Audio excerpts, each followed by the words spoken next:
Tandaan niya po yan. Ang kabanalan natin nasusukat sa pagpapasensya sa mga taong nagbababa sa atin. Amen? Napakaganda nga po nung nabasa ko eh. Ang isang halaman tumutubo kahit nabuhusan mo ng maduming tubig. Amen? Ang ganda po, no?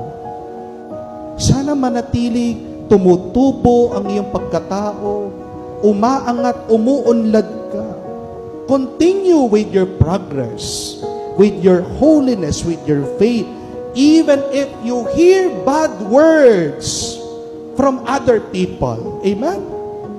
Manggaling man yan sa asawa mo, sa anak mo, sa kapitbahay mo, sa katrabaho mo, tanggapin mo. Pero gamitin mo yan